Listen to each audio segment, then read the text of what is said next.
नमस्कार भक्तों, जय मां पद्मावती, जय गुरुदेव। हिंदू शास्त्रों के अनुसार पितृपक्ष की शुरुआत हर साल भाद्रपद मास की पूर्णिमा से हो जाती है, जो कि 17 सितंबर से हो चुकी है और इसका समापन 2 अक्टूबर को होगा। पितृपक्ष के दौरान उन्हें प्रसन्न करने के लिए पूर्वजों की पूजा की जाती है। पितृदोष से मुक्ति के लिए लोग इस दौरान पिंडदान, श्राद्ध और तर्पण करते हैं। इससे पूर्वज खुश होकर अपना आशीर्वाद देते हैं। वैसे तो पितृपक्ष में सभी तिथियों का महत्व है, पर इनमें से 3 तिथियां बहुत ही ज़्यादा महत्वपूर्ण मानी जाती हैं। ऐसी मान्यता है कि इन 3 तिथियों पर अगर पूर्वजों का श्राद्ध या तर्पण किया जाता है तो उनकी विशेष कृपा बरसती है। व्यक्ति को अगर पितृदोष से छुटकारा पाना है तो पितृपक्ष की इन 3 तिथियों पर अपने पूर्वजों के श्राद्ध को अवश्य ही करना चाहिए, ताकि वे प्रसन्न होकर उन पर अपना आशीर्वाद बनाए रखें। आश्विन माह में इस बार नवमी तिथि 25 सितंबर को पड़ेगी। नवमी श्राद्ध को मातृ नवमी का श्राद्ध भी कहा जाता है। नवमी के श्राद्ध में तर्पण और पिंड दान करना फलदायी और शुभ माना जाता है। इससे पूर्वज प्रसन्न होते हैं और आशीर्वाद देते हैं। बता दें, इस दिन लोगों की माँ, दादी, नानी आदि नहीं है, उन पितरों का श्राद्ध किया जाता है। इस दिन मातृपक्ष का श्राद्ध किया जा सकता है। 2 अक्टूबर को सर्वपितृ अमावस्या रहेगी, जिसमें शास्त्रों का महत्व बताया गया है कि पितरों की श्राद्ध तिथि यदि याद नहीं रहती या फिर मालूम नहीं रहती तो इस दिन आप श्राद्ध कर सकते हैं।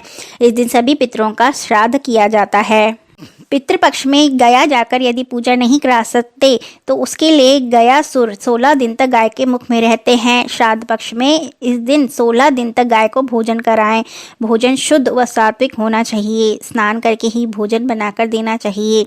घर में शुद्ध पानी का मटका रखें। श्राद्ध पक्ष में पितरों के नाम से दक्षिण पश्चिम में देशी घी का दीपक लगाना चाहिए और उनका नाम लेकर पीपल या वट वृक्ष में या बेलपत्र के नीचे पितरों का वास होता है। इन श्राद्ध पक्ष के दौरान इस समय यदि कुछ मीठा नमकीन वहाँ रखते हैं तो वे प्रसन्न होते हैं। कोए, हंस, गरुड़ ये पितृतुल्य होते हैं, इनको भोजन अवश्य देना चाहिए। कोए कुत्ते को पहले से ही आभास हो जाता है कि क्या होने वाला है, क्योंकि ये जहाँ जाते हैं वहाँ यमराज निवास करते हैं और वहाँ का भाग ग्रहण करते हैं। इसलिए यमराज क्या करने वाले होते हैं इनको पता चल जाता है। कुत्ते को दी गई रोटी का कुत्ता फर्ज अदा करता है और संकट की घड़ी में आपको रक्षा करता है, आगाह करता है। कभी कभी तो संकट खुद पर ही ले लेता है। कोआ पितरों का वाहन होता है, इसलिए कोए को दिया भोजन पितरों तक पहुँचता है। मछली, कगुआ, नाग इनको भोज देने से भी पितरों को शांति मिलती है। श्राद्ध पक्ष में व्यसनों से दूर रहना चाहिए। श्राद्ध पक्ष में शुभ कार्य वर्जित माने गए हैं। श्राद्ध में 10 से 11:30 का समय उपयुक्त माना जाता है। उसके बाद जो गर्भ में नष्ट हो जाते हैं उनके लिए श्राद्ध होता है। रात्रि में श्राद्ध नहीं किया जाता। श्राद्ध के भोजन में बेसन का प्रयोग नहीं किया जाता। इसके लिए लोहे या स्टील के पात्र का प्रयोग भी नहीं किया जाता। आप तांबे का या पीतल का पात्र ले सकते हैं। श्राद्ध में श्रीमद् भगवद गीता के 7वें अध्याय का महात्म्य पढ़कर पूरे अध्याय का पाठ करना चाहिए। इस पाठ का फल आत्मा को समर्पित होता है, यानी पितरों को समर्पित होता है। पितृदोष जब शांत हो जाता है तो स्वास्थ्य, परिवार और धन से जुड़ी सभी समस्याएं दूर हो जाती हैं। इसके साथ ही वृक्ष, चींटी, पक्षी, गाय, कुत्ता, कौवा, अशक्त मानव आदि प्राणियों के अन्न जल की व्यवस्था करना भी अच्छा माना जाता है। इसे वेदों में पंच यज्ञ कहा जाता है। एक वैश्वदेव यज्ञ कर्म कहा गया है।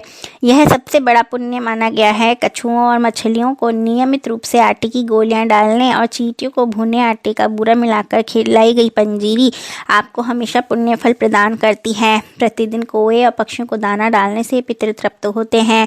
चींटियों को डालने से कर्ज और संकट दूर होते हैं। कुत्ते को रोटी देने से आकस्मिक संकट दूर होते हैं और गाय को रोटी खिलाने से आर्थिक संकट दूर होते हैं। यदि आप अपने घर में बरकत चाहते हैं तो एक नींबू को 4 भाग में काट कर नमक डालकर रात में कार्य समाप्त होने के बाद रसोई में रख दें। ऐसा लगातार 7 दिन तक करें।